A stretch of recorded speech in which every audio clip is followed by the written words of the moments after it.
Hello, hello mga kasari. Ayan, deliveries for today, yung mga fast moving items, okay? Ayan, mag-refill po tayo ng ating mga paninda para naman always full stock. So yung mga kasari, ito po yung ating deliveries for today, no? Yung mga pinaka fast moving items po dito sa ating sari-sari store. Ayan, nag-restock po tayo ngayon. Ito ay from grocery, okay? So, grocery po yung isa sa supplier natin, no? Kasi hawak ko yung oras ko. Okay? Ibig ko sabihin, anytime pwede akong umorder, no? Kapag naubusan ako ng stocks, pindot-pindot lang tayo. At ayan, mag-aantay na lang tayo kung kailan nila i-deliver. So, depende rin naman po yung kung kailan natin gustong ipa-deliver, okay? So, ayan, no? Ayan yung ating mga chichirya. Okay, sa grocery ko na po kukuha yung ating mga chichirya. Okay, kasi yung mga hente natin, ayan. Minsan, hindi na po nakakadaan dito sa ating sari-sari store. Kaya, mabuti na lang po, meron po tayong second option na supplier para mapunan kung ano man yung mga kakulangan pa. Or kapag yung mga ahente natin is hindi po nakakadaan or nakaligtaan or nalagpasan tayo, ayan, at least meron po tayong second option na supplier. Okay, mapupunan pa rin kung ano yung mga wala na. Okay, makakapag-refill pa rin po tayo. So, ayan, ito po ang isa pa sa pinaka-fast moving items dito po sa akin sari-sari store. Ito pong bida. Okay, ayan, yung ahente po natin na ito is ngayon lang ulit sila bumalik. Alam niyo yun, ang tagal-tagal talaga bago na naman sila bumalik ulit. So, yan. Pero meron tayong isa pang pinagkukuhanan ng bida na chichirya. Okay, dalawa rin po sila. Dalawa rin po yung ahente ko na nagsusupply sa akin ng ganito. Okay, so ayan, nabawasan na nga po natin kasi nagsabit na po ako dito sa aming sari-sari store. Okay, so ayan, no? Yan yung ating mga fast moving items ngayon na deliveries for today's. Okay, ito, mallow cake. Yan yung mga candies, mga mallows. Ito, mga gummies, no? Ayan, at meron na rin tayong snowbird kasi pinakamabenta to. Isa po ito sa pinakamabentang candy dito po sa aming sari-sari store. Ito pong snowbird. Kasi yung mga medyo may edad na, mas gusto po nila yung medyo maanghang-anghang na ayan. Kaya mabenta po yan dito sa aming sari-sari store, no? At kumuha na rin po tayo ng ice pop. Yan, mabenta po ito sa ating yung mga bata-bata na customer. Okay, so ayan.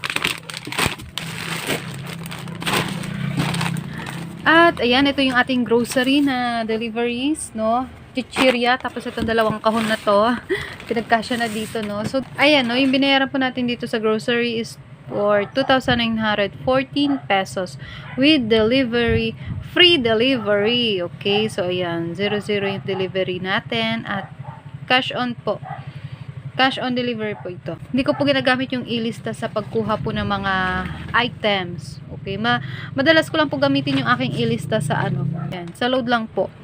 Doon ko lang po madalas gamitin yung aking ilista. Pero pagdating sa mga items, ayan, hindi ko na po ginagamitan ng ilista kasi nanghihinayang ako sa processing fee. Kahit na medyo mababa lang naman yung processing fee niya, no, pero hindi pa rin, nanghihinayang ako. No, kung kaya ko naman siyang i-cash, 'di ba? Why not? Cash na lang. At least imbes na mapunta pa sa processing fee, kita ko na lang yun, 'di ba? Ayan, no? So, pwede din naman natin gamitin yan, yung ilista na yan, kapag kailangan. Okay? Pag kailangan na lang.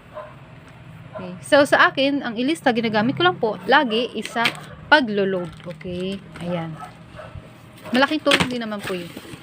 Then, ayan, yung ating pinamili sa grocery. Okay? Yan, yung mga conditioner, sabon, no, napkin. Ayan. Ito pala yung isang box. Sabon, napkin, no. Sa bagay, bawal nga po pala siya ihalo sa mga pagkain kasi masyadong maamoy yung sabon. Okay, kailangan nakahiwalay. Okay, tapos yung isang box, tingnan natin. Ayan, yung isang box naman po na dineliver sa atin ng grocery. So, ayan. Dot lang. Check out. And taran, meron na tayong items. Yan, mga condiments. No, mabenta po sa akin itong Coco Mama. Sobrang napakabenta. Fast moving item sa akin yan. Yan, meron tayong mga UFC ketchup na nakasashay. Tapos, crispy fried. Ayan, meron ding toyo. Ayan, mga condiments naman po dito sa isang box na to. Tapos dito sa kabilang box, puro mga sabon. Kahiwalay. Okay, and then nakahiwalay din yung mga chichirya. Kasi kapag naihalo po ito sa items na mayroong sabon, mabilis pong mahawaan yung ating chichirya. Okay, yung sabon mabilis kumapit sa mga pagkain. Kaya kailangan talaga nakahiwalay kahit na may mga customer tayo na bumibili, may sabon, may chichirya, nakahiwalay din po dapat sa supot. Okay, nakahiwalay yun. So, ayan. Ayan, tapos, nag-check out din po pala ako ng Lucky Me Beef dito po sa grocery. Kasi, yung in-order ko po sa Monde Company, kasi sila po yung may hawak ng Lucky Me noodles, no? Yung in-order ko po sa kanila is kulang. After 2 weeks po sila bumabalik, no? 1 week pa lang po nakakalipas. Ilang piraso na lang yung natitira kong beef noodles. So, kailangan ko na agad mag-refill, no? Next week pa po sila ulit babalik para makapag-book ulit at makapag-order, makapag-deliver ng item. So, hindi ko na mahintay yon. Kaya, ayan, kumuha na po ako sa grocery. Okay? So, kailangan talaga meron tayong naka-reserva na supplier na pwede natin mapagkukunan agad-agad ng mga items para hindi po tayo nauubusan ng items. Okay? Lalo na po pag talagang fast moving items po dito po sa ating sari-sari store, wag na wag po nating hahayaan na ma-out of stock. Okay? Para hindi na rin po lilipat yung ating customer. Hindi tayo mawala ng customer. Okay? So, ayan. Ating mga items. No? So, maya-maya lang ayusin na rin po natin yan. Pagka may time na po ulit. So, ayan. Hanggang dito na lang po mga kasari. Thank you so much. Thank you for watching. See you in my next video. Bye-bye. Happy selling. God bless.